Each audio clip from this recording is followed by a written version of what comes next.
ঐতিহাসিক সন্ধিক্ষণে আমরা দাঁড়িয়েছি। আজকে জনতার আরেকটি বিজয় অর্জিত হয়েছে 5ই আগস্টের পরে। আমরা আসলে আপনি দেখেছেন যে ফেসিবাদ বিরোধী যে জাতীয় ঐক্যের অধীনে সকল ফেসিবাদ বিরোধী রাজনৈতিক দল থেকে শুরু করে সকল ফেসিবাদ বিরোধী সংগঠনকে নিয়ে আওয়ামী লীগের বিচার এবং নিষিদ্ধের দাবিতে যমুনাতে যে আন্দোলনটি শুরু হয়েছে, তাদের স্পষ্ট তিনটি দাবি ছিল। প্রথমত, আওয়ামী লীগকে একটি সন্ত্রাসী সংগঠন ঘোষণা করে তাকে নিষিদ্ধ করতে হবে। দ্বিতীয় দাবিটি স্পষ্ট ছিল যে আইসিটি আইনে সেখানে পরিবর্তন এনে আওয়ামী লীগকে দলগতভাবে বিচার করার জন্য একটি প্রভিশন যুক্ত করতে হবে। তৃতীয় দাবিটি ছিল জুলাইয়ের যে ঘোষণাপত্র সেটি জারি করতে হবে। আমরা আজকে কিছুক্ষণ আগে যেটি দেখেছি, আইন উপদেষ্টা একটি প্রেস বিজ্ঞপ্তিতে তিনি বলেছেন যে আওয়ামী লীগের তাকে হচ্ছে যে সন্ত্রাসী যে আইন আছে, যেভাবে ছাত্রলীগকে যে আইনের অধীনে নিষিদ্ধ করা হয়েছে, আওয়ামী লীগকে একটি সন্ত্রাসী সংগঠন হিসেবে তার যাবতীয় কার্যক্রম নিষিদ্ধ করা হয়েছে এবং বিচারিক যে প্রক্রিয়া সেটি হচ্ছে আইসিটি আইনে সংশোধন এনে দলগতভাবে তাকে বিচার করবে। যে কারণে আমরা মনে করছি যে আমাদের যে প্রথম দাবিটি ছিল সেই দাবিটি অর্জিত হয়েছে। আমাদের যে দ্বিতীয় দাবিটি ছিল যে আইসিটি আইন সংশোধন করে আওয়ামী লীগকে আইনিভাবে দলগতভাবে নিষিদ্ধ করতে হবে, সেই দাবির প্রক্রিয়া যেহেতু তারা মেনে নিয়েছে, দ্বিতীয় আইনটিও আমাদের দ্বিতীয় যে দফাটি সেটির সাথেও আমরা উত্তর পেয়েছি। তৃতীয়ত হচ্ছে আমাদের যেটি যে জুলাই যে আন্দোলন হয়েছে, এই জুলাইয়ের যে ঘোষণাপত্র সেটি জারি করতে হবে। এক্ষেত্রে আইন উপদেষ্টা বলেছেন যেটি আগামী 30 কার্য দিবসের মধ্যে।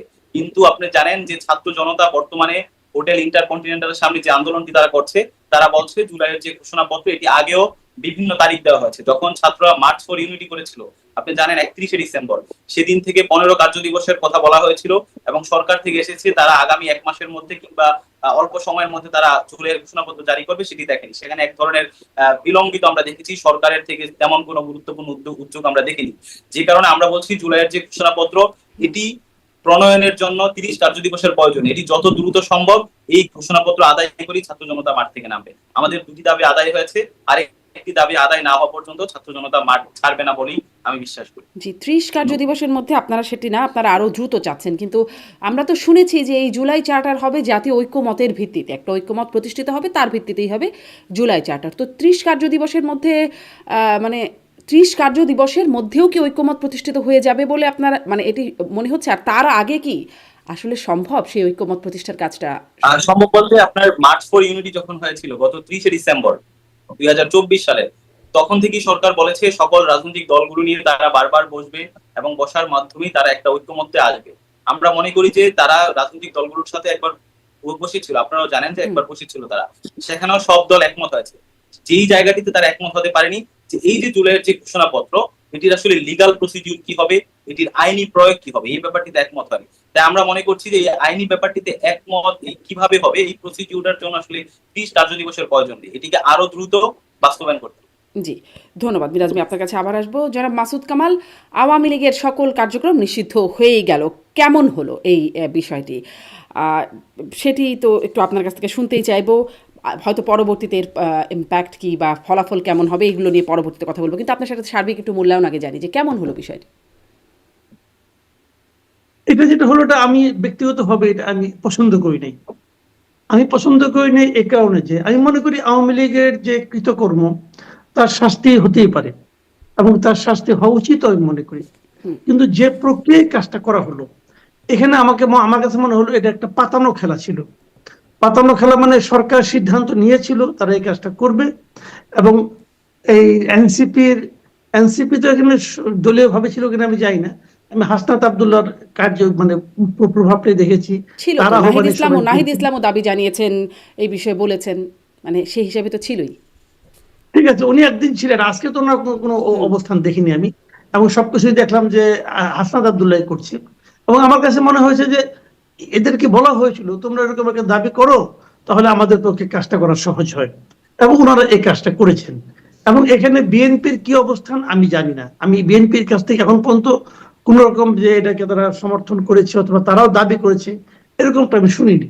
তবে আমি যতটুকু বিএনপি রাজনীতিটা বুঝি, বিএনপি এটা নিয়ে কোনো দ্বিমত করবে না।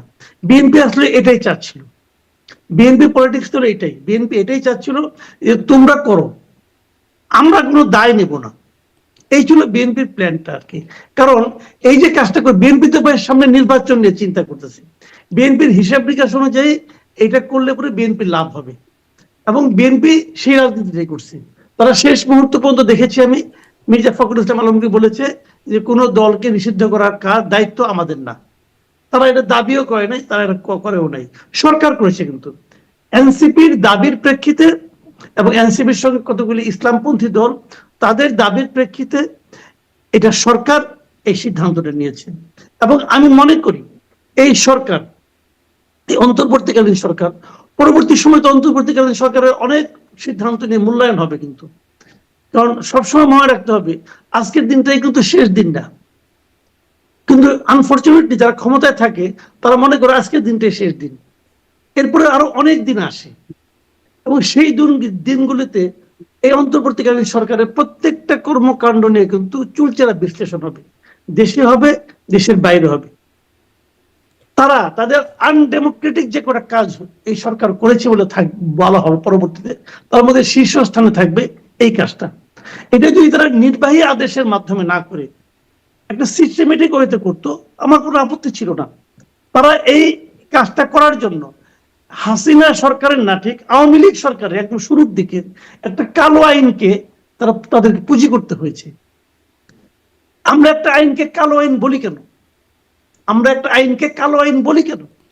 এই কারণে বলি যে এই আইনটা দ্বারা এমন এমন কাজ করা হয় যা নাকি স্বাভাবিক সময়ে স্বাভাবিক নিয়মে করা সম্ভব ছিল না। সেরকম একটা আইন প্রয়োগ করে তাদেরকে এই কাজটা করতে হয়েছে। এটা কোনো ভালো উদাহরণ হবে বলে আমার কাছে মনে হয় না। জি, জনাব মাসুদ কামাল, আপনাকে ধন্যবাদ। আমি এই পাতানো খেলা যে বিষয়টা আপনি বললেন, আমি মিরাজ ভাই আপনার কাছ থেকে একটু শুনতে চাইবো যে এটি আসলেই পাতানো খেলা কিনা। আমি একটু সাথে এই প্রশ্নগুলো কিছু পয়েন্টও যোগ করে দিই, তাহলে আপনি হয়তো এই ভালো করে বিশ্লেষণ করবেন যে 9 মাস পরে হঠাৎ করে, মানে 9 মাস ধরেই আমরা আন্দোলনের বিষয়টা বা আওয়ামী লীগ নিষিদ্ধের দাবিটার বিষয়ে আমরা জানি আপনাদের আছে, কিন্তু এমন হঠাৎ একটা আন্দোলন শুরু হয়ে গেল, বড় মাপের আন্দোলন যমুনার সামনে, যেখানে 144 ধারা জারি আছে, যেখানে প্রাথমিক শিক্ষকেরা যদি আন্দোলন করতে যায় তাদেরকে গরম পানি ছুঁড়ে তাদেরকে ওখান থেকে সরিয়ে দেওয়া হয়। একটা ছবিও খুব ভাইরাল ছিল ওই সময়, যে মায়ের কোল থেকে শিশু ছিটকে পড়ছে আন্দোলনকে দমানোর জন্য, এমন আগ্রাসী অবস্থায় তখন সরকার। অথচ আপনাদের এই আন্দোলন যখন হচ্ছে তখন সেখানে শীতল পানি দেওয়া হচ্ছে, উপর দিয়ে পানি ছেটানো হচ্ছে, খাবার পানি সরবরাহ করা হচ্ছে, 144 ধারা ভেঙে আপনারা করতেও পারছেন, মানে কিছুই একটা একরকম সহায়তা, প্রশাসনের আশ্রয় প্রশ্রয়ে আন্দোলনটা করা হচ্ছে। তাহলে কি আসলে পাতানো খেলাই, মানে সেরকম পয়েন্টে কি সমীকরণটা মেলে? প্রথমত দেখেন, মাসুদ কামাল ভাইয়ের আগের বক্তব্য আমরা দেখছি, সেখানে তিনি বারবার বলেছেন তিনি সহ আরো যারা আওয়ামী লীগের নিষিদ্ধ চান না, একটা বিচারিক প্রক্রিয়ার মাধ্যমে আওয়ামী লীগকে বিচার করার পক্ষে, তারা বলছেন যে আসলে জনগণ সিদ্ধান্ত। তো এই জায়গাটা থেকে আপনি জানেন যে বাংলাদেশ যে কোনো রাজনীতিতে, আমি যেহেতু পলিটিক্যাল সায়েন্সের স্টুডেন্ট ছিলাম, রাজনীতি নিয়ে পড়াশোনা, মানুষের জনমত সে কিভাবে দিবে, একজন মানুষ তার রায় কিভাবে দিবে, এটা আসলে তিনটা মাধ্যম। একটা হচ্ছে আপনার গণ অভ্যুত্থানের মাধ্যমে যে কোনো রেজিমের পক্ষে বিপক্ষে মানুষ তার রায়টি দিয়ে থাকে। দ্বিতীয়ত হচ্ছে মানুষ নির্বাচন কিংবা ভোটাভুটির মাধ্যমে রায়টা দিয়ে থাকে। তৃতীয়ত হচ্ছে যদি কোনো ঐতিহাসিক মুহূর্ত থাকে যেটা রাষ্ট্রের সিকিউরিটি থেকে শুরু করে সার্বভৌমত্বের সাথে শুরু করে মানুষের জনমানুষের সাথে রিলেটেড, এমন কোনো যদি রায় হয় তাহলে সেটি গণভোটের মাধ্যমে দিয়ে থাকে। বাংলাদেশে আওয়ামী লীগ থাকবে কি থাকবে না, আওয়ামী লীগ যে আপনার ক্লোজ নাকি ওপেন, এই রায় বাংলাদেশ 5 আগস্ট জনগণ দিয়ে দিয়েছে। অর্থাৎ গণ আন্দোলনের মাধ্যমে জনগণ তার মতামত যেভাবে প্রকাশ করে সেটি কিন্তু 5 আগস্ট বাংলাদেশ দিয়ে দিয়েছে যে আওয়ামী লীগ যে চাপটা সেটি বাংলাদেশে। তাহলে আপনারা আবার আন্দোলন করলেন কেন? সেটা যদি ক্লোজড হয়ে যায় তো হয়েই তো। আমরা আন্দোলনটা কেন করছি? আমরা দেখেছি যে এই সরকার আওয়ামী লীগকে তারা নিষিদ্ধ করার ব্যাপারে তারা গড়িমসি দেখিয়েছে। দ্বিতীয়ত আওয়ামী লীগের যারা আছে তাদের আসলে বিচারিক প্রক্রিয়াতে তাদেরকে না এনে তারা আসলে যারা চিহ্নিত যারা সন্ত্রাসী ছিল, যারা বিগত 15 বছর এদেশের রাষ্ট্রীয় ইনস্টিটিউশনকে ধ্বংস করেছে, মানুষের ভোটার অধিকার হরণ করেছে, যারা লক্ষ কোটি টাকা বিদেশে পাচার করেছে, তাদের আমরা অগ্রগতি বিচারের তেমন কোনো অগ্রগতি দেখি নাই। যে কারণে আপনি দেখেছেন যে এই জুলাই গণ অভ্যুত্থানের যারা সামনের কাতারে নেতৃত্ব দিয়েছে তাদের মধ্যে একজন হচ্ছে হাসনাত আব্দুল্লাহ। তার একটি রাজনৈতিক পরিচয় বর্তমানে সে একজন এনসিপির নেতা, সে একজন এনসিপির সদস্য। কিন্তু একই সাথে এই হাসনাত, সে যেমন এনসিপির সদস্য, পাশাপাশি তাদের ডাকে যেই সকল মানুষ রাস্তায় নেমে জুলাই আন্দোলনে অংশগ্রহণ করেছে, সেই জুলাই আন্দোলনের প্রতি তার একটি দায়বদ্ধতা আছে। সেই দায়বদ্ধতা থেকে হাসনাত, সে একজন জুলাইয়ের একজন অগ্রগণ্য সৈনিক হিসেবে সে মানুষকে ডাক দিয়েছে যে আওয়ামী লীগ নিষিদ্ধের দাবিতে সরকার যে আপনার যে ঢিলেমি করছে, সেই জায়গা থেকে সেই আন্দোলনে ডাক দিয়েছে। তার ডাকে এদেশের ফেসিবাদ বিরোধী যতগুলো শক্তি আছে সবাই কিন্তু একত্রিত হয়েছে। আপনি আজকে শাহবাগ দেখেন, গতকাল শাহবাগের আন্দোলন দেখেন, যমুনাতে যে মঞ্চ করে যে আন্দোলন হয়েছে সেখানে ফেসিবাদ বিরোধী সকল দল ছিল। এখন আওয়ামী লীগ নিষিদ্ধের ব্যাপারে আপনি দেখেন যে আওয়ামী লীগ নিষিদ্ধের ব্যাপারে বাংলাদেশে বর্তমানে ফেসিবাদ বিরোধী যতগুলো দল আছে তারা কিন্তু সবাই, মানে আমি প্রশ্ন করছি বিএনপি কি ছিল? বিএনপি কি তো দেখি নাই। বিএনপি তারা বারবার বলেছে তারা আওয়ামী লীগের তারা আওয়ামী লীগকে এই দেশের জনগণ আওয়ামী লীগ আর দেখতে চায় না। এটি আজকেও বিএনপির মির্জা ফখরুল ইসলাম বলেছেন। কিন্তু আওয়ামী লীগ নিষিদ্ধের প্রক্রিয়াটি সেটি নির্বাহী আদেশে হবে নাকি সেটি যে আন্তর্জাতিক অপরাধ ট্রাইব্যুনালের মাধ্যমে দলগতভাবে বিচারের অধীনে হবে, অর্থাৎ আওয়ামী লীগ নিষিদ্ধের প্রক্রিয়াটি এটি নির্বাহী আদেশ নাকি হচ্ছে আপনার আইসিটি অপরাধ যে আইনগতভাবে হবে, এই প্রক্রিয়া নিয়ে দ্বন্দ্ব ছিল। কিন্তু দলমত নির্বিশেষে ফেসিবাদ বিরোধী যত দল ছিল, বিএনপি সহ থেকে শুরু করে এনসিপি থেকে শুরু করে সবাই কিন্তু আওয়ামী লীগ নিষিদ্ধের দাবিতে একমত। যে কারণে আমরা বলছি এই যে আওয়ামী লীগ নিষিদ্ধের দাবিতে যেটি মাকসুদ কামাল ভাই যেটি একটু আগে বললো, যেটি আসলে একটি পাতানো খেলা, এটি আসলে পাতানো খেলা না, কারণ এটি কিন্তু জনগণই তার যে গণ অভ্যুত্থানের মাধ্যমে তাদের রায়টি দিয়ে দিয়েছে। দ্বিতীয়ত এই যে আমার ঠিক এখানেই প্রশ্ন, জনগণ রায় দিয়ে দেওয়ার পর আবার নিষিদ্ধ করতে হয় কেন? রায় যদি দিয়েই দেয় আবার নতুন করে নিষিদ্ধ করতে হয় কেন? আর জনগণ তো রায় দিয়েছিল সরকারকে পতন করানোর, তখন আপনারা এক দফায় যখন গিয়েছিলেন তখন সরকার পতনের দায় ছিল। আওয়ামী লীগকে একদম পার্মানেন্টলি নিষিদ্ধ করতে হবে এমন এমন কি সেই সময় আপনারাও দাবি করেছিলেন? তখন তো এই দাবিটা ছিল না। দাবিটা ছিল, কারণ আওয়ামী লীগ হচ্ছে দলগতভাবে এই অত্যাচারটি করেছে। আপনি আওয়ামী লীগ দলগতভাবে জুলাইয়ের যে 24-এর ছাত্র জনতার অভ্যুত্থান, এখানে 2000 মানুষকে যে শহীদ করেছে, এটা আওয়ামী লীগ কিন্তু কোনো ব্যক্তি শেখ হাসিনা করেনি, কিংবা কোনো আওয়ামী লীগের কোনো ব্যক্তি নেতা করেন, এটা দলগতভাবে তারা করেছে। আমরা শুধু এই 2024-এর কথাই বলছি না, শাপলায় যে গণহত্যা চালানো হয়েছিল, আপনার পিলখানায় যে গণহত্যা চালানো হয়েছিল, আমরা বলছি এই সকল গণহত্যা আওয়ামী লীগ দলগতভাবে করেছে। আওয়ামী লীগ যে যত 15 বছরে যে গুম খুন যে নির্যাতন করেছে, সেটি তারা দলগতভাবে করেছে। যে কারণে আওয়ামী লীগের নিষিদ্ধ এটি দলগতভাবে করতে হবে। এবং এই জায়গা থেকে আসলে এটি কোনো পাতানো খেলা নয়, এটি আসলে এই দেশের জনগণের দাবি। কারণ আপনার এদেশের মানুষ তারা 5 তারিখে যেমন রায় দিয়েছে, এখন সরকার এটি রায়ের মাধ্যমে এই জনগণের এই দেশের যে ভূখণ্ড, এই ভূখণ্ডের একটি দ্বিতীয় বিজয় অর্জিত হয়েছে বলে আমি মনে করছি। যে কারণে আসলে এটি কোনো পাতানো খেলা না। দ্বিতীয়ত আসলে যেটি বলছে যে এই আওয়ামী লীগ নিষিদ্ধের দাবিতে শাহবাগে যে আন্দোলনটি হচ্ছে, এটি আসলে এক ধরনের ইসলামপন্থীদের আন্দোলন। এখানে আসলে শুধু ইসলামপন্থী না, এখানে দলমত নির্বিশেষে এখানে সকল আপনার ফেসিবাদ বিরোধী বা এই জুলাইকে কেন্দ্র করে যে সংগঠনগুলো হয়েছে, এখানে ইনকিলাব মঞ্চ থেকে শুরু করে, এনসিপি থেকে শুরু করে, জামাত থেকে শুরু করে, ইসলামী আন্দোলন থেকে শুরু করে, খেলাফত থেকে শুরু করে, এখানে সব দলের পার্টিসিপেশন আছে। যে কারণে আমরা বলছি আসলে এটি কোনো একক ব্যানারে কিংবা একক নেতৃত্ব হচ্ছে না, এটি জুলাইয়ের ব্যানারে যেমন হচ্ছে, এবং জুলাইয়ের সাথে যারা ফেসিবাদ বিরোধী আন্দোলনে যারা সম্পৃক্ত ছিল তাদের সবার এখন পার্টিসিপেশন রয়েছে। আরেকটা বিষয় যেটি কথা মাঝে মাঝে আমরা মাসুদ কামালের বিভিন্ন কন্টেন্ট থেকেও আমি দেখেছি বা আমরা দেখি, যেগুলো মানে আওয়ামী লীগের একটা বড় কর্মী সমর্থক ভোটার নেতাকর্মীরা তো আছেন, এই সংখ্যাটা খুব ছোট না, বেশ বড় একটা সংখ্যা। তারা একাধিকবার ক্ষমতায় থেকেছে, বিরোধী দলে থেকেছে, একদম ঐতিহাসিক রাজনৈতিক দল হিসেবে থেকেছে, তারপর তাদের নানান অকর্ম আছে, মানে অপকর্ম আছে, সেগুলোও যেমন একই সাথে সত্যি।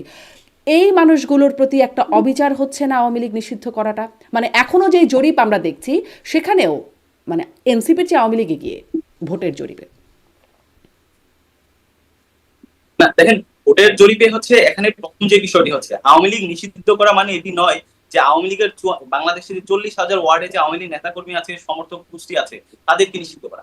এখানে আওয়ামী লীগকে দলগতভাবে নিষিদ্ধ করার মানে হচ্ছে আওয়ামী লীগের ব্যানারে যারা দলগতভাবে, যারা চিহ্নিত খুনি, যারা চিহ্নিত টাকা পাচারকারী, যারা চিহ্নিত ভাবে এদেশের প্রতিষ্ঠানকে, এদেশের সাংবিধানিক যতগুলো প্রতিষ্ঠানকে ধ্বংস করেছে, তাদেরকে বিচারের অধীনে আনতে হবে। যারা কোনো ফৌজদারি অপরাধে লিপ্ত না, যারা এই গণহত্যার সাথে জড়িত ছিল না, আওয়ামী লীগের সে সকল নেতা কর্মীরা তো এইসবের বাইরে, তারা আওয়ামী লীগ করতে পারবে না, যারা গণহত্যা তারা তো আর আওয়ামী লীগ করতে পারবে না। কারণ আপনি নিষিদ্ধ দলকে তো কোনো নেতা কর্মী সাপোর্ট করতে পারেন। এটি হচ্ছে প্রথম। দ্বিতীয় ব্যাপারটি হচ্ছে দ্বিতীয় যে ইস্যুটি আসে যে আওয়ামী লীগ আসলে সিদ্ধান্ত নিষিদ্ধের ব্যাপারটি, যে আওয়ামী লীগকে ভোটের মাধ্যমে ছেড়ে দাও, জনগণ যদি আওয়ামী লীগকে ভোট না দেয়, আওয়ামী লীগ যদি 1 থেকে 2টি আসন পায়, তাহলে হচ্ছে আওয়ামী লীগ এমনি বেরিয়ে যাবে। এই ব্যাপারটি আসলে খুবই একটা ডেঞ্জারাস একটি হচ্ছে, আমরা মনে করি যে এই ধরনের আক্রমণ খুবই ডেঞ্জারাস। কারণ হচ্ছে দেখেন, আওয়ামী লীগকে যখন আপনি বলছেন যে ভোটের মাধ্যমে নিয়ে আসতে হবে, কারণ আওয়ামী লীগের এই ওয়ার্ড পর্যায়ে হাজার হাজার নেতা কর্মী রয়েছে। আপনি একটু আগেই বলেছেন যে অনেক ক্ষেত্রে দেখা গিয়েছে বিভিন্ন জরিপে যে এনসিপির থেকে আওয়ামী লীগের ভোটার বেশি রয়েছে। দেখেন, আওয়ামী লীগ একটি অনেক পুরনো দল হিসেবে আওয়ামী লীগের যদি এত জনসমর্থন থাকে, আওয়ামী লীগের এখন লাখ লাখ নেতা কর্মী আছে বলে আওয়ামী লীগকে নিষিদ্ধ করা যাবে না, এই যুক্তিতে যদি আমি আসি, তাহলে আওয়ামী লীগের যদি নেতা কর্মী থাকি, তাহলে গত তিনটি নির্বাচনে আওয়ামী লীগের এত সমর্থন থাকা সত্ত্বেও আওয়ামী লীগ কেন একটি ফ্রি ফেয়ার ইলেকশন তারা তিনটি ইলেকশনে দিতে পারে? হয়তো তারা হেরে যাবে এই জন্য, হয়তো তারা হেরে যাবে এই জন্য, তারা হারতে চায়নি এই জন্য। সমর্থন ছিল না বলেই আওয়ামী লীগের কোন সমর্থক বাংলাদেশে ওইভাবে নাই দেখি আওয়ামী লীগ গত 3টি ইলেকশন ফ্রি দিতে পারে। মিরাজ ভাই ধন্যবাদ আপনাকে ধন্যবাদ। তারা হেরে যাবে, তারা বিরোধী দলে যেতে চায় না, ক্ষমতা আঁকড়ে ধরে রাখতে চায়, এই জন্য তারা হয়তো নির্বাচন কারচুপি করেছে। তার মানে তাদের কোনোই সমর্থন নাই বা তাদের সমর্থন জিরোতে নেমে গেছে। মাসুদ কামাল এই বিষয়ে অনেক বলেছেন, তারপরেও যদি একটু বলেন এই বিষয়টা নিয়ে সেটা একটু শুনবো। সাথে সাথে এই প্রশ্নটাও করে দিই, যেটা মিরাজ ভাই নিজে থেকেই তুলছিলেন, যে ইসলামপন্থীদের একটা আন্দোলন কিনা এটি, যেখানে আমরা বিএনপিদের দেখছি না, উনি এটি নিজে থেকেই তুলে এটা একটা ব্যাখ্যা দিয়েছেন। আপনার কাছ থেকে এটাও একটু শুনতে চাইবো, কারণ আমরা এর মধ্যে মুফতি জসিমউদ্দিন রহমানীকেও দেখেছি, যিনি আনসারুল্লাহ বাংলা টিমের প্রধান, যিনি শীর্ষ জঙ্গি নেতা হিসেবে তার বিচার প্রক্রিয়া আছে, জামিনে আছেন মাসুদ কামাল। একটা জিনিস হলো কি, আমি বলি আপনাকে, যে কথাটা নাকি আলোচনায় উঠে আসছে এর মধ্যে, সেটা হলো যে আওয়ামী লীগের সারা দেশে অনেক নেতাকর্মী আছে, এটা উনিও বললেন। তারা তাহলে কি করবে এখন? তাদেরকেও তো আপনি কোনো দল করতে দেবেন না, তো তারা কি করবে? তাদের তো একটা দল করার ইচ্ছা আছে। যেমন বলেছে যে এখন আসতে পারে আওয়ামী লীগের, মানে যারা ফ্রেশ আছে তারা আসতে পারে, যারা কোনো অপরাধের সাথে জড়িত না, তো তারা তো বিএনপিও করতে পারে। জি বলবেন। তারা বিএনপি করতে পারে, তারা জামাত করতে পারে, তারা এনসিপিও করতে পারে, তারা কিছুই না করতে পারে, সেটা কিন্তু তাদের চয়েস। কিন্তু আমার কথা হলো কি, আমি তাদের হাতে কি বিকল্প তুলে দিলাম? আমি বারবার, আমরা সবাই যে জিনিসটা বারবার বলা হচ্ছে যে এটা একটা দলগত অপরাধ, আমি কিন্তু ওভাবে দেখি না। আমার সঙ্গে আসলে চিন্তার পার্থক্যটা এই জায়গাটাতে। দেখেন, আওয়ামী লীগের প্রতি আমার বিশেষ কোনোই মায়া নাই, আওয়ামী লীগের নেতৃবৃন্দের প্রতি আমার কোনো মায়া নাই। আওয়ামী লীগ আমলে ব্যক্তিগত ভাবেও আমি অনেক ক্ষতিগ্রস্ত হয়েছি, এটা নিয়ে আমার কোনো বক্তব্য নাই। কিন্তু আমার কথাটা হলো কি, দেখেন, আওয়ামী লীগ তো একটা অনেক পুরনো দল। এই দলের লিডারশিপের কারণে কিন্তু একটা দল কিন্তু লিডারশিপের কারণে কিন্তু চেঞ্জ হয়। 71 সালে জামাতের যে লিডারশিপ ছিল, সেই লিডারশিপ সিদ্ধান্ত নিয়েছিল তারা কি কি আকাম প্রোগ্রাম করবে। এরপরে জামাতের লিডারশিপে চেঞ্জ আসছে, এখন জামাত আবার আরেক রকম কাজ করতেছে। জামাতের যে আপনার গঠনতন্ত্র খুব একটা চেঞ্জ হয়ে গেছে তা কিন্তু না। এবং একই রকম ভাবে আওয়ামী লীগ তো 96 সালে ক্ষমতা ছিল।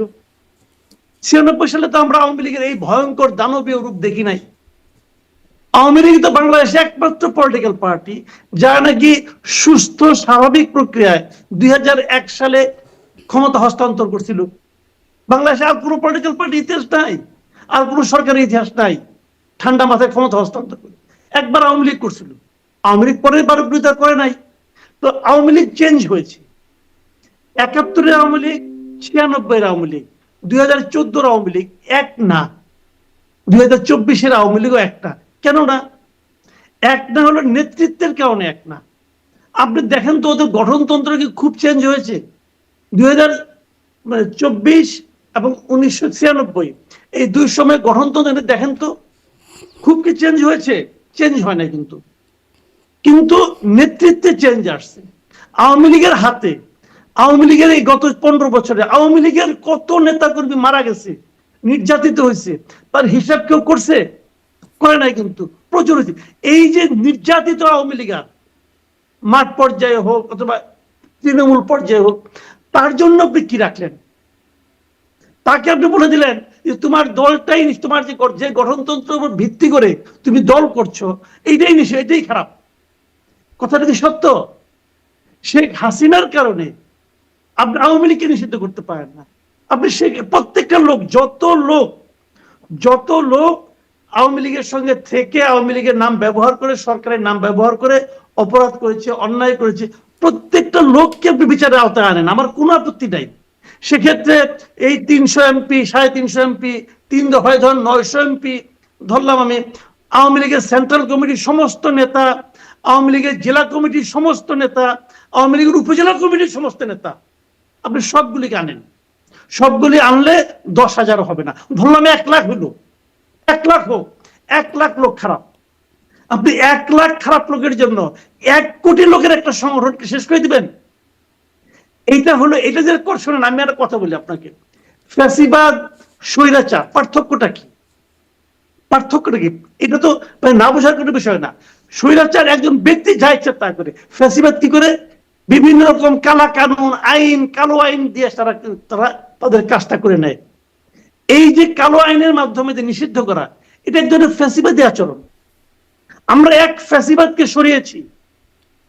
আমরা বলছি, আপনি যে কথাটা শুরুতে বললেন, আমি অনেকগুলি কথা বলি এখানে। দেখেন, আপনি শুরুতে বললেন বৈষম্য বিরোধী আন্দোলনের মাধ্যমে এরা সামনে আসছে। এরা তো প্রতিদিন বৈষম্য, এই আন্দোলনের মধ্যেও তারা বৈষম্য করছে, করে নাই বলেন?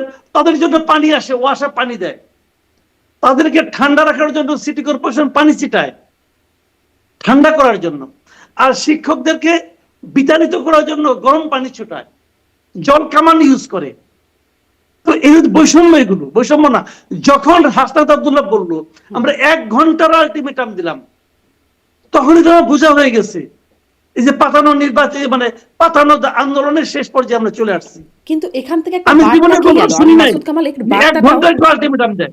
হ্যাঁ আমি একটু বার্তাটাও আমি বলতে বলি, চাই। আমি জীবনে কখনো শুনি নাই হ্যাঁ। যে কেউ কখনো 1 ঘন্টা আলটিমেটাম দেয়।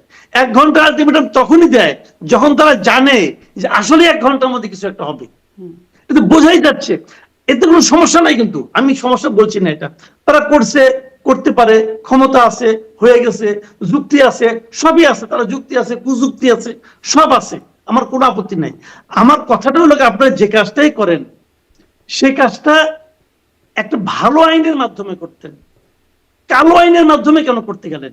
আমার খালি এটাই দুঃখ, আর কোনো দুঃখ নাই যে আমরা একটা আধুনিক গণতন্ত্রের পথে যাচ্ছি, সেই সময়ে আমাদের একটা কালো আইন প্রয়োগ করতে হলো কেন? আমার দুঃখটা গেলে এখানেই, আর কোনো দুঃখ নাই। কিন্তু আওয়ামী লীগ নিষিদ্ধ হয়ে গেছে, এতে আমার কিছু আসা যায় না। আমি তো আওয়ামী লীগ করি না রে ভাই, আমার কোনো বিপদ নাই। কারণ ওই আমি কি করবো এই কথা আমি জিজ্ঞেস করবো না, যে করে সে বুঝবে। সে কেন একদিন হাসিনাকে সরাতে পারে নাই, এটা তারও সমস্যা আছে। সে মার খাইছে, তাও তো হাসিনার বিরুদ্ধে সে মানে বুক ফুলে দাঁড়াতে পারে নাই, কেন পারে নাই? তারও সমস্যা আছে, তারও কিছু ভোগ করতে হবে, করুক, আমার কোনো সমস্যা নাই। কিন্তু আমার কথা হলো কি, যে এই সরকারের গায়ে যে একটা কালিমা লেপন হয়ে গেল, এই সরকার এই কাজটা কেন করলো? কারণ আলটিমেটলি কিন্তু এটা পরে আলোচনা হবে। এবং বিএনপি দেখেন কি করলো, এখানে বিএনপি একটু সুন্দর পদ্ধতি অবলম্বন করলো। সে এই আওয়ামী লীগ নিষিদ্ধ করার কারণে ভোটের রাজনীতিতে সামনে সবচেয়ে লাভবান হবে বিএনপি, কিন্তু বিএনপি কিন্তু গায়ে কাইটা লাগাইলো না। কিন্তু আমার কিন্তু বিএনপি নিয়ে টেনশন নেই, আমার টেনশন হলো এই অন্তর্বর্তীকালীন সরকার নিয়ে। কারণ এই সরকারটা তো নির্দলীয় সরকার, তাদের ভূমিকাটা এমন কেন হলো? আমি এই জায়গাটা আমাকে আপত্তি, আর কিছু না। আপনারা নির্বাহী আদেশের মাধ্যমে করছেন, আদেশ আইন আছে, কালো আইন তো বাতিল হয় নাই, কাজে আইনে আপনি প্রয়োগ করতেই পারেন, কোনো সমস্যা নাই, করেন আপনারা। কিন্তু এটা নিয়ে কিন্তু সামনের দিনগুলি দেখেন আপনি, দেশে আলোচনা হবে, বিদেশে আলোচনা হবে। জাতিসংঘে রিপোর্ট দিয়ে গেছে, ওখানে কি তারা বলে না এইগুলির ব্যাপারে, যে কোনো পলিটিক্যাল পার্টি নিষিদ্ধের ব্যাপারে তারা তো একটা অপিনিয়ন দিয়ে গেছে। ওদের অপিনিয়ন মানতে হবে, এরকম কোনো আইন নাই। কিন্তু আমি ওগুলো বলছি না, আমি সব ব্যাপারে আমি মানে ফ্লেক্সিবল হতে চাই। কিন্তু আমার কোশ্চেন হলো সরকার কেন এই ফাঁদে পা দিল? দরকার ছিল না। আরো আগে দেখেন, আরো আগে প্রধান উপদেষ্টা, কমপক্ষে আমি 3টা বিদেশি মিডিয়ায় তাদেরকে আমি ওনাকে বলতে শুনছি, উনি বলেছেন এই সরকারের আওয়ামী লীগকে নিষিদ্ধ করার কোনো আওয়ামী লীগ নাই, কোনো রাজনৈতিক দলকে নিষিদ্ধ করার কোনো পরিকল্পনা নাই।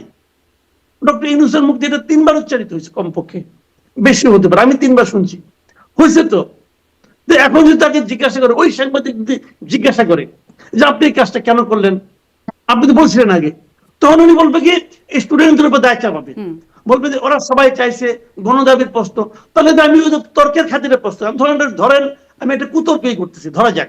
সেটা হলো যে যখন উনি যেদিন উনি বললেন, ওই দিন কেন স্টুডেন্ট আন্দোলনে নামলো না, এতদিন পরে কেন? জি, আপনার এই প্রশ্নের উত্তরটা আমি একটু মিরাজ ভাইয়ের কাছ থেকে নেই। এতদিন পরে কেন এমন 1 ঘন্টার আলটিমেটাম, এতদিন পরে এসে, মানে 9 মাস পরে এসে? এর মধ্যে আমি যেটি বলছিলাম যে আপনারা তো দাবিটা করে আসছেন, এখন এসে এমন তড়ি ঘড়ি করে হুট করে, যেটা বিভিন্ন গণমাধ্যমে যে শিরোনাম আকস্মিকভাবে বলা হচ্ছে, কেন আপনারা এটা করলেন? প্রথমত দেখেন, আমরা কিন্তু এই দাবিটি, জনগণ থেকে যে দাবিটি আসছে বারবার যে আওয়ামী লীগকে নিষিদ্ধ করতে হবে, এই দাবি কিন্তু গণ অভ্যুত্থানের 5 তারিখের পর থেকেই কিন্তু এই দাবি চলমান। এখন এই মুহূর্তে হঠাৎ করে এই দাবিটি অনেক বেশি এক্সিলারেট হয়েছে এই কারণে যে সাবেক রাষ্ট্রপতি, যিনি দেশ থেকে রাতে বের হয়ে চলে গিয়েছেন, তাকে কিভাবে দেশ থেকে বের হতে দেওয়া হলো, ঠিক যেভাবে আওয়ামী লীগের সব বড় বড় যারা চিহ্নিত অপরাধী খুনি যারা দেশ থেকে বের হয়ে যাচ্ছে, এই একটা খুব তাৎক্ষণিক প্রতিক্রিয়া থেকেই কিন্তু এই আন্দোলন আরেকটা মোমেন্টাম। এর জন্য তো আপনারা সরকারের বিরুদ্ধে আন্দোলন করবেন, যে সরকার কি করলো যে পালিয়ে গেল তারা বা দেশ ছেড়ে গেল। এই ইস্যুটাকে, এটাতে একটা মোমেন্টাম পাবলিক সেন্টিমেন্ট ক্রিয়েট করেছে। দ্বিতীয়ত হচ্ছে মাসুদ কামাল ভাই যেটা বললেন যে 1972-এর আওয়ামী লীগ এবং 2009 সালের আওয়ামী লীগ কিংবা 18 কিংবা 24-এর আওয়ামী লীগ, এটি আসলে একটা। আমরা যেটি বলছি আসলে বারবার, যে বাংলাদেশে আওয়ামী লীগ যতবার রাষ্ট্র পুনর্গঠনের সুযোগ পেয়েছে, ততবার তারা রাষ্ট্রের গণতান্ত্রিক কাঠামোকে ধ্বংস করেছে। এটা যার নেতৃত্বে আসে, আপনি 1972 থেকে 75 সালের ইতিহাস দেখেন, আওয়ামী লীগ সেখানে দলগতভাবে তারা বাকশাল কায়েম করেছে, রাজনৈতিক দলগুলোকে নিষিদ্ধ করেছে, সেখানে জাসদের হাজার হাজার নেতাকর্মীকে তারা হত্যা করেছে, পত্রিকাগুলোর উপর নিষেধাজ্ঞা জারি করেছে। আপনি 2018 থেকে 2018 নেতৃত্ব বলেন, 9 সালের নেতৃত্ব বলেন, 24-এর আওয়ামী লীগ বলেন, তারাও কিন্তু ঠিক সেম বাকশাল 2 কায়েম করেছে। আওয়ামী লীগ 1972 থেকে 75-এ তারা যে যে কাজ করেছে তার থেকেও তারা ছাড়িয়ে গিয়েছে এই পরবর্তী নেতৃত্বে, একদম সেম কাজে তারা তাও তো রাষ্ট্রের মানুষ তাদের প্রতিষ্ঠানকে ভোট ধ্বংস দিয়েছে। করেছে।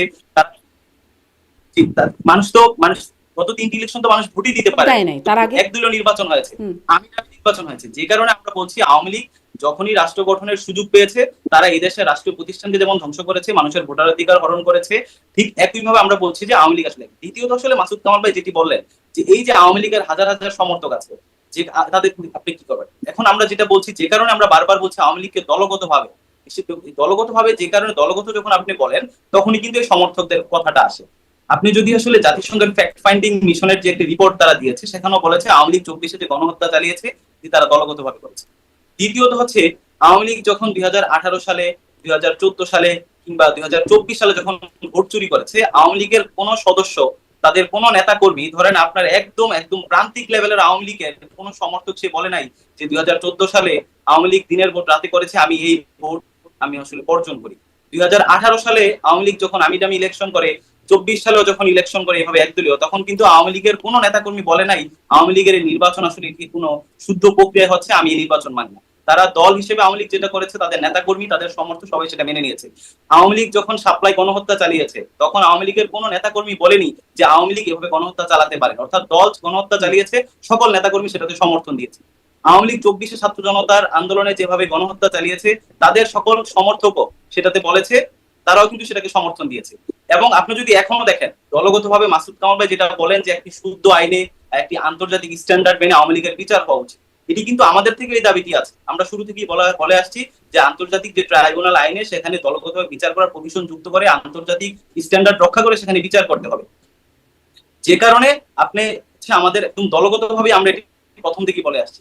দ্বিতীয়ত হচ্ছে আমি যেই ব্যাপারটি আপনাকে বারবার ক্লিয়ার করার চেষ্টা করছি যে এটি আসলে কোনো ইসলামপন্থীদের উত্থান নয়। আপনি যদি গত 15 বছরে দেখেন আওয়ামী লীগের ক্ষেত্রে সবচেয়ে বেশি নির্যাতনের শিকার হয়েছে এই যারা ইসলামপন্থী মানুষগুলো রয়েছে। আপনি শাপলার যে গণহত্যা থেকে শুরু করে বিগত 15 বছর আওয়ামী লীগের কোন নির্যাতনের যারা রাজনৈতিক প্রতিপক্ষ যেমন শিকার হয়েছে, সেমন ইসলামপন্থী যারা সেজন্য হয়তো তারা বেশি মাঠে আছে, এটি হয়তো একটা ব্যাখ্যা হতেই পারে। মিরাজ ভাই, আমি একটু ওইখানে আপনার কাছে যেতে চাই যে আপনি বলছেন যে গণহত্যার সাথে জড়িত আছে, কিন্তু এই সরকার 71-এর গণহত্যার সাথে যারা জড়িত তারাও নিষিদ্ধ হয়েছিল, তাদেরকে এখন প্রসিদ্ধ করা হলো।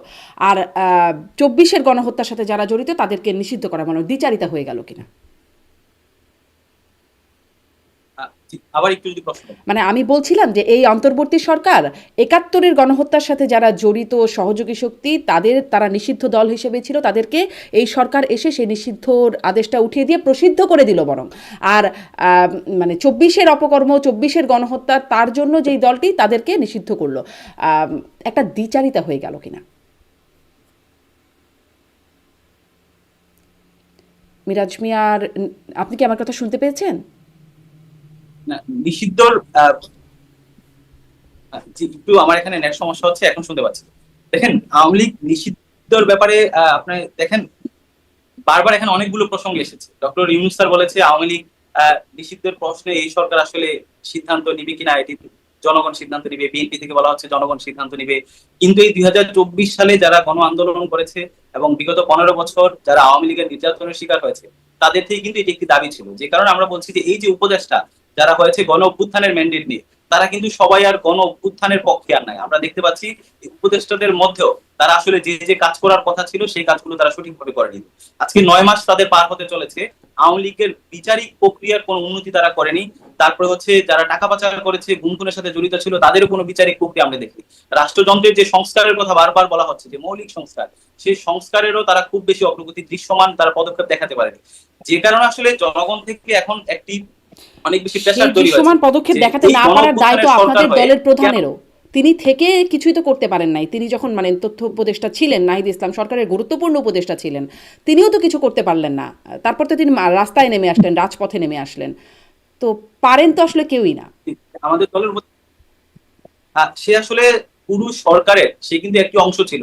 এই সরকার সরকার বলতে আসলে উপদেষ্টারা যেমন ছিল, সেই সরকারের একটি পার্ট নাহিদ ইসলাম ছিল, তেমনি ভাবে এই উপদেষ্টাদের নির্বাহী আদেশ বলেন, যে কোনো কার্যক্রম যারা বাস্তবায়ন করে আমলাতান্ত্রিক কাঠামো, এই কাঠামো আমরা দেখেছি বিগত 15 বছরের যে স্ট্রাকচার, সেই ফেসিবাদী স্ট্রাকচার রেখেই এই উপদেষ্টা মন্ডলী যখন কাজ করতে গিয়েছে তার পদে পদে বাধাগ্রস্ত হয়েছে।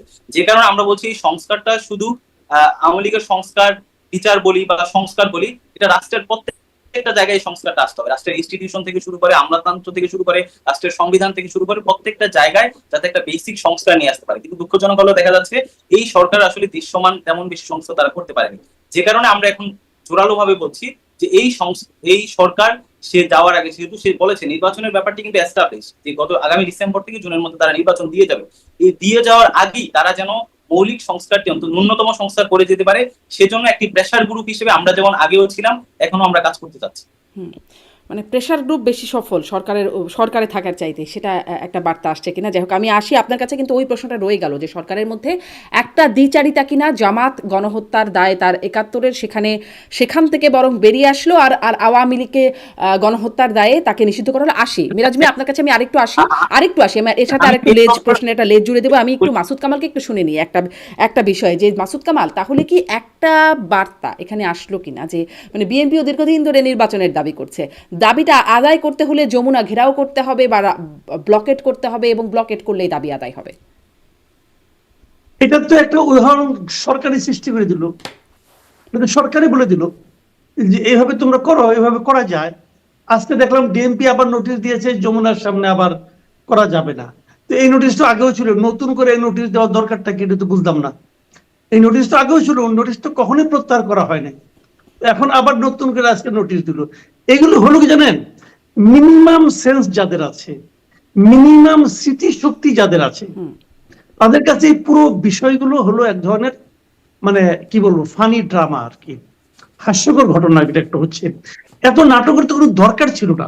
দেখেন মোহাম্মদ মিরাজ ভাই যে কথাগুলি বললেন যে এইটা এখনই কেন, একটা চমৎকার ব্যাখ্যা দিলেন যে হামিদ সাহেব চলে গেলেন, তারপরে এই জন্য পালিয়ে গেলেন। আচ্ছা, আপনি আমাকে একটা কথা বলেন, হামিদ সাহেব দেশের প্রেসিডেন্ট ছিলেন, ওনার ব্যক্তিগত অনেক কিছু আমার পছন্দ হতো না।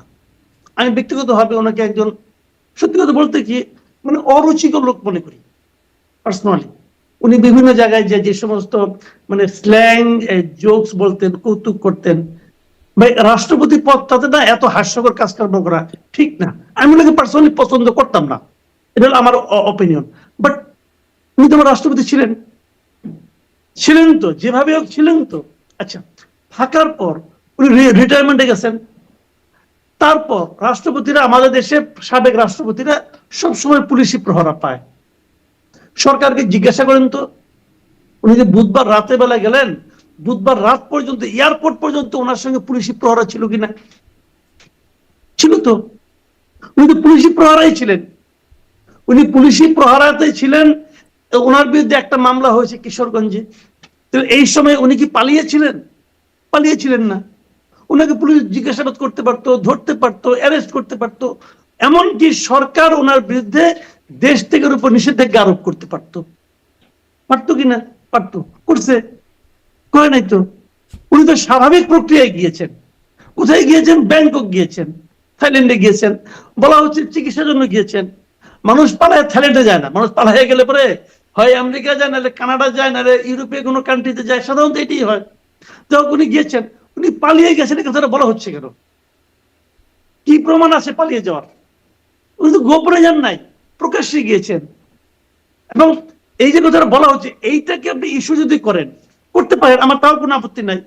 গণতান্ত্রিক অধিকার, যে কেউ প্রতিবাদ করতে পারে, যে কেউ যে কোনো ঘটনা নিয়ে দুঃখিত হইতে পারে, রাগান্বিত হইতে পারে, আন্দোলনও করতে পারে, কোনো আপত্তি নাই। সেই যে ব্যর্থতা, ওই ব্যর্থতার বিচার কি এনসিপির নেতারা সরকারের কাছ থেকে পেয়েছে? সরকারের একজন উপদেষ্টা লাভ দিয়ে বলে উঠলেন, এটা আমি বিচার করব, না করলে আমি থাকবো না 3 দিনের মধ্যে। উনি কি বিচার করছেন? একজন কিশোরগঞ্জের এসপি কে প্রত্যাহার করছেন, ইমিগ্রেশনের এএসপি কে প্রত্যাহার করছেন।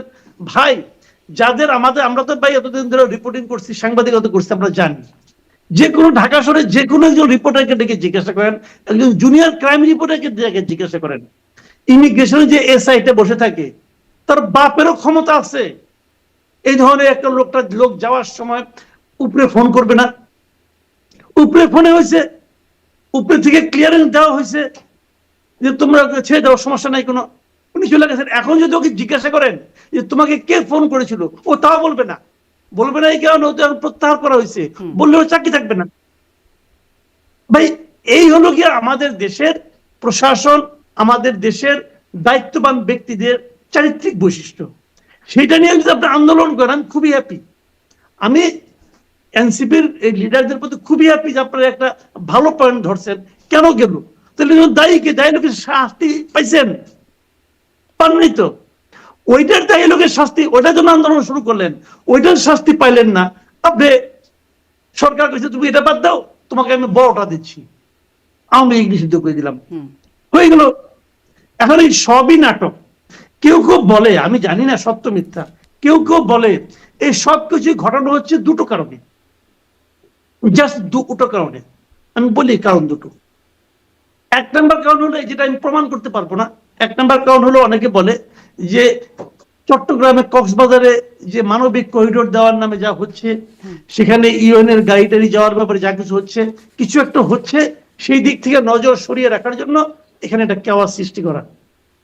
এই আরেকটা কারণ অনেকে বলে, একটু এর মধ্যে যোগ করে আমি যদি একটা তথ্য যোগ করি, আজকেই দেখছিলাম যে যুক্তরাষ্ট্রের একটা 4 জনের একটা এয়ারফোর্সের একটা কার্গো ঢাকায় ল্যান্ড করেছে, তারাও নাকি রাখাইনে যাবে, এরকম একটা খবর আছে। জি, এরকম আমরাও শুনেছি। এটা একটা বলে, একটা কারণ বলে, এটাকে আলোচনার বাইরে রাখার জন্য এখানে একটা মানে একটা ক্যারিকেচার করা হচ্ছে। আরেকটা কারণ বলে অনেকে, সেই কারণটা কি?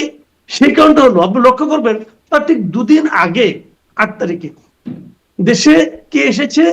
বেগম খালেদা জিয়া এসেছেন। যেদিন খালেদা জিয়া ঢাকা শহরে নামলেন, ওই দিন পুরো ঢাকা শহর এবং পুরো দেশের মিডিয়া খালেদা জিয়াকে নিয়ে ব্যস্ত ছিল। এই যে খালেদা জিয়াকে নিয়ে সবাই যে ব্যস্ত হয়ে পড়া, সবার আলোচনায় মুখে মুখে খালেদা জিয়াকে থাকা, এটা হয়তো কোনো কোনো কর্নার, সেটা পলিটিক্যাল কেউ হতে পারে অথবা আমাদের সরকারের কেউ হতে পারে, ওনারা হয়তো ঠিক পছন্দ করছেন না। এখন এইটাকে ধামাচাপা দেওয়ার জন্য, এই আলোচনাটাকে মানে চাপা দেওয়ার জন্য আরেকটা ইস্যু দরকার, জমজমাট ইস্যু। সেই ইস্যুটা হলো প্রথমে হামিদ, তারপরে আইভি কে গ্রেপ্তার, তারপরে আওয়ামী লীগকে নিষিদ্ধ। এখন দেখেন গত 3 দিনে কিন্তু আপনি পত্রিকার কোন পত্রিকার ফ্রন্ট পেজে খালেদা জিয়া নাই। তারা সাফল্যজনক ভাবে এই কাজটা করতে পেরেছেন। এটাও অনেকে বলে এই দুটো কারণে হতে পারে।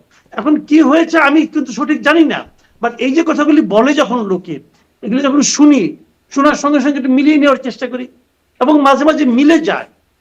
মিলে যখন যায় তখন মনে হয় কি এরা খুব ছেলে মানুষই কাজ করছে। ছেলে মানুষের কাজ করা আলটিমেটলি আপনি কি করবেন? আলটিমেটলি তো আপনি নির্বাচনের দিকে যাবেন ভাই। আপনি যত কিছুই তাইলে নাইলে কাহিনী কর না কেন, আপনাকে আলটিমেটলি একটা নির্বাচনের দিকে যেতে হবে, এবং আপনাদের পিঠ রক্ষার জন্য যেতে হবে। আপনি দেশ খুব ভালো চালাচ্ছেন না, এই সরকারকে বলছেন আপনারা দেশ খুব ভালো চালাচ্ছেন না। প্রথম কয়েকদিন লোকে তাকায় নাই, এখন মানুষজন তাকাচ্ছে। আপনাদের উপদেষ্টারা কে কি করছে, এখন সমস্ত তথ্য কিন্তু টুকটাক টুকটাক করে বেরোচ্ছে। আলোচনা যেগুলি বেরোচ্ছে সেখান থেকে সুগন্ধ বেরোচ্ছে না, দুর্গন্ধই বেরোচ্ছে।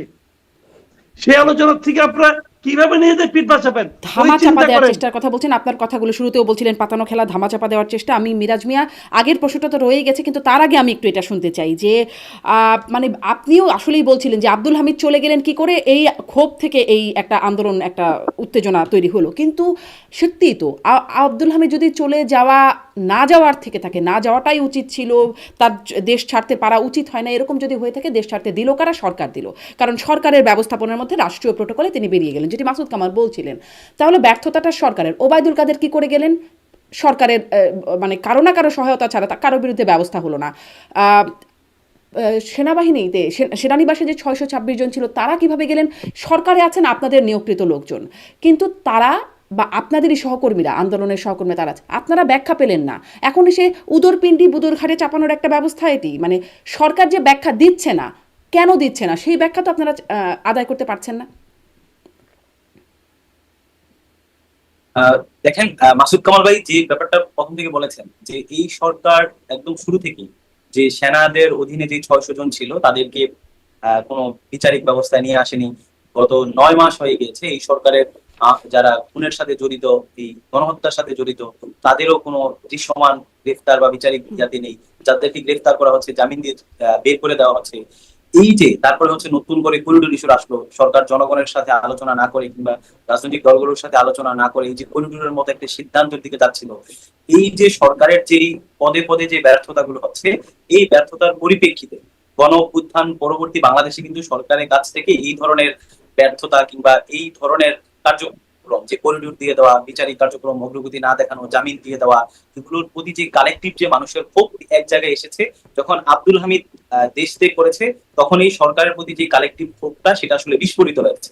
এই বিস্ফোরিত থেকেই এই সরকারকে আওয়ামী লীগ নিষিদ্ধ প্রশ্ন এবং হচ্ছে জুলাইয়ের ঘোষণাপত্র দেওয়া এবং এই সরকারকে আরো বলিষ্ঠ ভূমিকা পালন করার জন্যই কিন্তু এই বর্তমানে যে আন্দোলনটি চলছে, এটি আপনার প্রথম কিন্তু যে সেই ব্যাখ্যাগুলো আর লাগবে না, ব্যাখ্যাগুলো আপনারা আদায় করতে পারলেন না যে যদি আসলে তো আব্দুল হামিদের দেশ ছাড়ার মধ্যে বেআইনি কিছু ছিল না, কিন্তু যদি যেতে না দেওয়ার থাকে গেল কেন, তাহলে ব্যবস্থা নেওয়া হচ্ছে 3 পুলিশ সদস্যের বিরুদ্ধে কেন, রাষ্ট্রীয় প্রটোকলে গেলেন ওই 3 পুলিশ সদস্যকে কেন শুধু শুধু বকরা বানানো হলো, এই ব্যাখ্যাগুলো মানে পাবো না আমরা? এই ব্যাখ্যাগুলো তো আমরাও বলছি যে এগুলো সরকারের স্পষ্ট ব্যর্থতা, যে কারণে এই জায়গা থেকে সরকারকে ব্যর্থতা নাকি সম্পৃক্ততা, মিরাজ মিয়া, ব্যর্থতা নাকি সম্পৃক্ততা? এই ক্ষেত্রে তো আমরা স্পেসিফিকলি আসলে কিছু বলতে পারবো না, আমরা তো আসলে জানি না এটা সরকারের ব্যর্থতা নাকি সম্পৃক্ততা, কারণ এই সরকারে আসলে কি জানেন না ব্যর্থতা নাকি সম্পৃক্ততা? আমি তো আপনাকে প্রথমেই বলেছি এই যে সরকারের যে উপদেষ্টা মন্ডলী রয়েছে, যারা এই নির্বাচনের এই গণ অভ্যুত্থানের রক্ত মারিয়ে যারা উপদেষ্টা হয়েছেন, তারা কিন্তু আর সেই জনগণের উপদেষ্টা হিসেবে নাই। তারা অনেকেই দেশ বিরোধী চক্রান্তে লিপ্ত হয়েছে, যেমন করিডোরের বিষয় এসেছে, তাদের মধ্যে অনেকেই দেখা যাচ্ছে বিদেশি প্রেসক্রিপশনে চলার চেষ্টা করছে।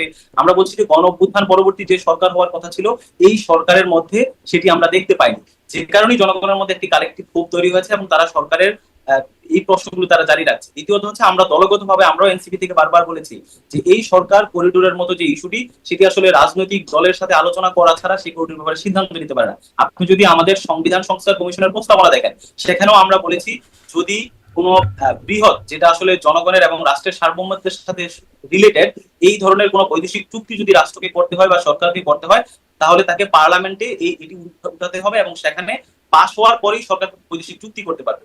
তো যে কারণে আমরা বলছি এই করিডোর ইস্যুতে আমরা বলছি যে সরকার এটি একা সিদ্ধান্ত নিতে পারে।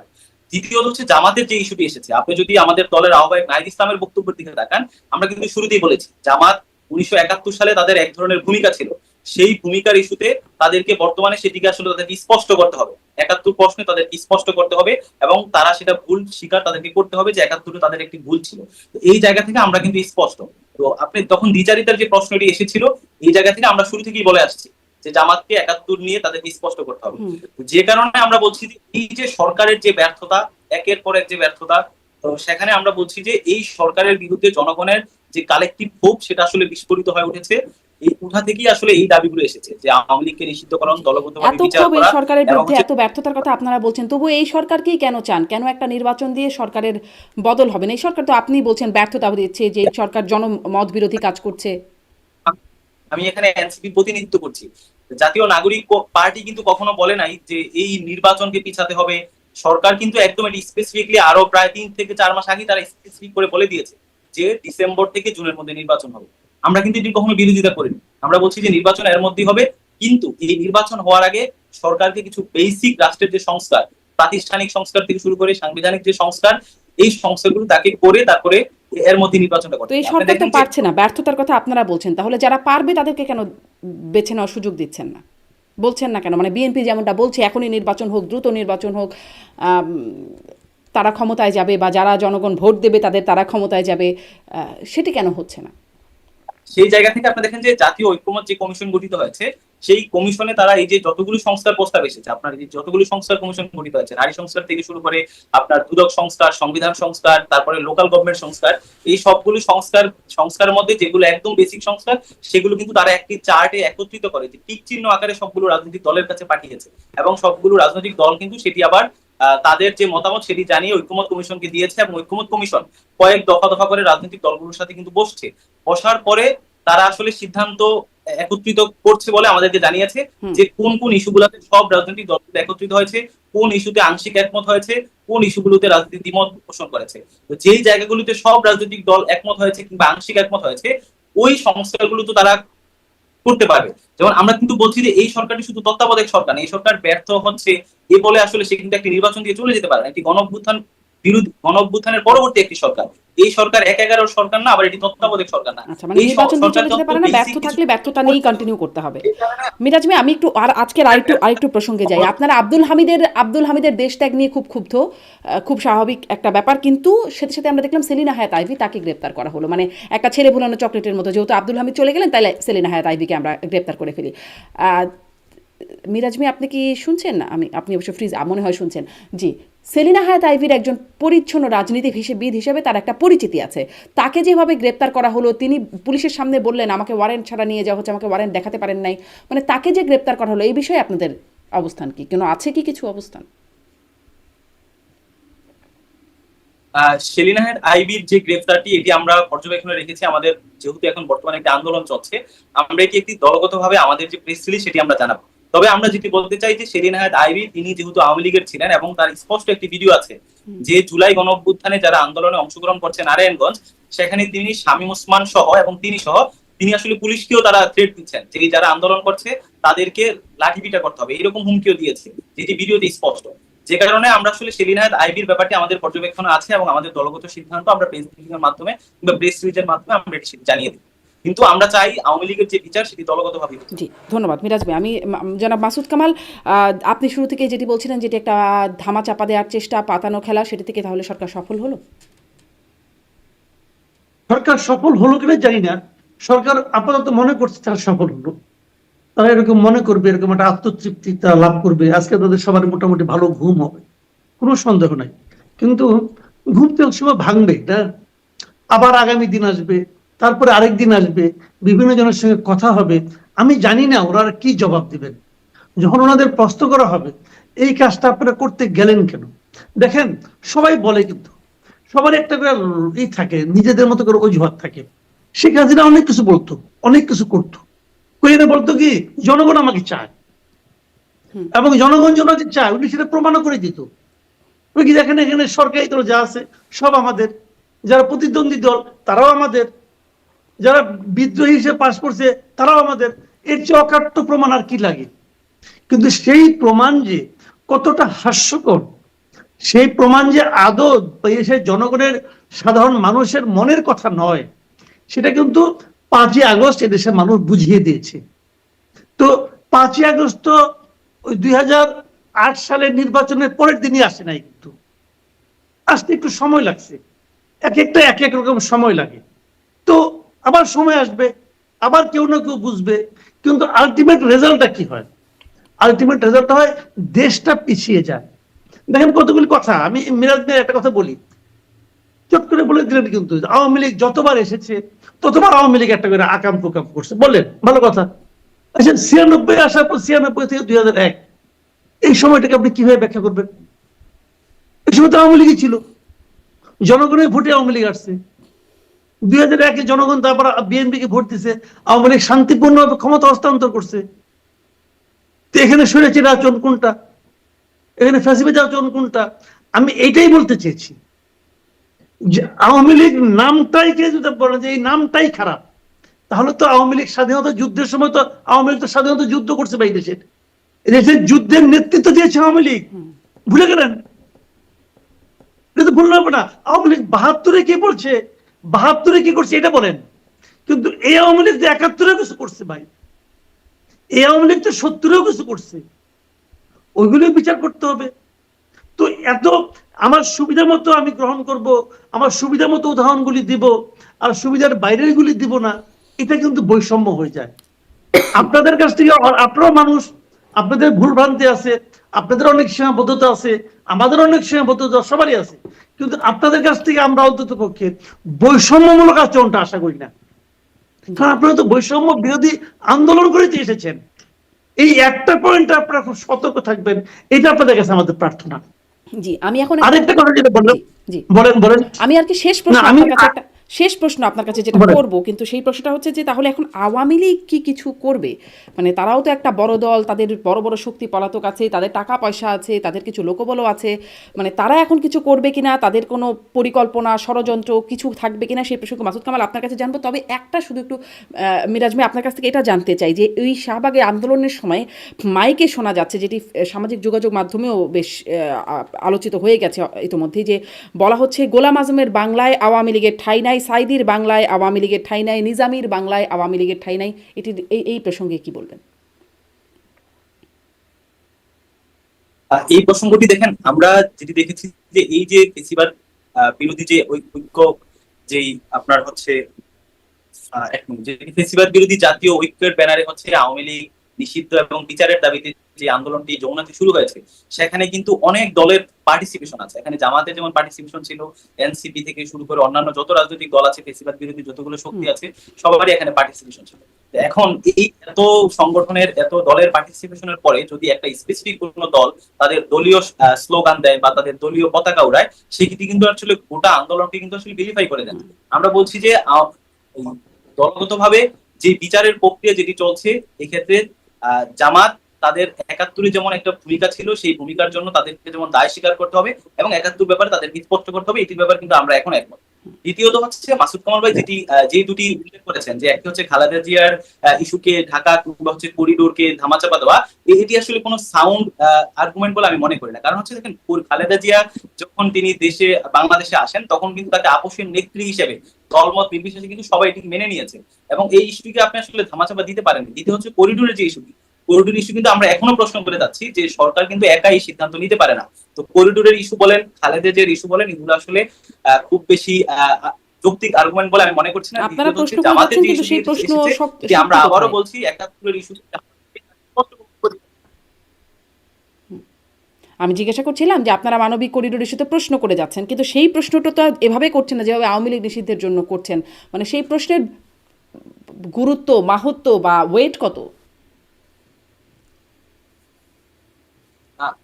ওই যে আবার যদি করিডোর নিষিদ্ধের, মানে করিডোর দেবার ব্যাপারে যে আপনারা প্রশ্ন করছেন, আপনি বলছিলেন, সেই প্রশ্নের ভার কত, গুরুত্ব কত, মাহাত্ম্য কত, আপনারা কতটা শক্তিশালীভাবে প্রশ্নটা করছেন?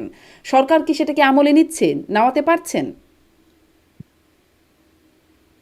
আহ, সরকার হচ্ছে করিডোরের ব্যাপারে যখন এই ইস্যুটি সামনে আসে, তখন কিন্তু যখন বিএনপি থেকে একটা প্রেসার দেওয়া হয় যে রাজনৈতিক দলের সাথে আলোচনা করা ব্যতীত এটি নিতে পারে না, এবং এনসিপি থেকে বলি অন্যান্য রাজনৈতিক দল থেকেও যখন একটা প্রেসার ক্রিয়েট হয়েছে যে সরকার রাজনৈতিক দলগুলোর সাথে কিংবা জনগণের সাথে আলোচনা সাথে করতে পারে না, সরকার কিন্তু তখন প্রেস বিজ্ঞপ্তির মাধ্যমে প্রেস সচিব কিন্তু সেটি জানিয়ে দিয়েছেন যে করিডোরের ব্যাপারে সরকারের এখনো চূড়ান্ত সিদ্ধান্ত হয়নি।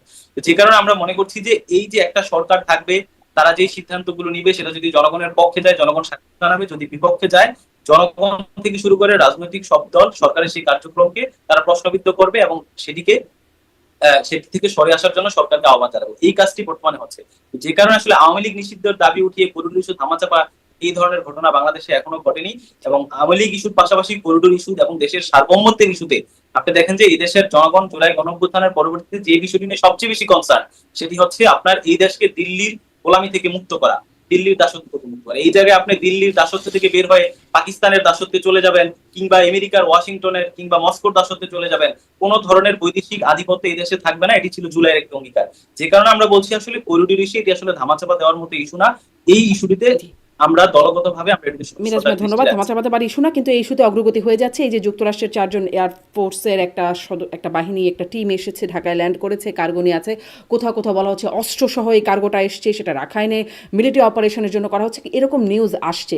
এগুলো যদিও খুব যে মানে সত্যতা নিশ্চিত করার সুযোগ হয় নাই। আমি শেষ প্রশ্নে আসি, মাসুদ কামাল, এই যে আওয়ামী লীগকে নিষিদ্ধ করা হলো, এর আসলে পরিণতির কি হতে পারে? আওয়ামী লীগ কি কিছু করার অবস্থায় আছে কিনা? এখানে আমি একটা কথা বলি, গ্রামে না একটা কথা আছে, প্রবাদ আছে, গ্রাম্য প্রবাদ, এটা হলো যে মরারে মারো কেন, বলে ও তো নড়ে চড়ে না, নড়ে চড়ে না, তো মাইরে আরাম পাওয়া যায়। কারণ আওয়ামী লীগের অবস্থা হচ্ছে ওরকম। এখন আপনি বলেন ৫ই আগস্টের পরে দেশে কি ভার্চুয়ালি আওয়ামী লীগ আছে? আমরা তো দেশে থাকি। আওয়ামী লীগের কোনো কমিটি কোনো মিটিং হয়েছে?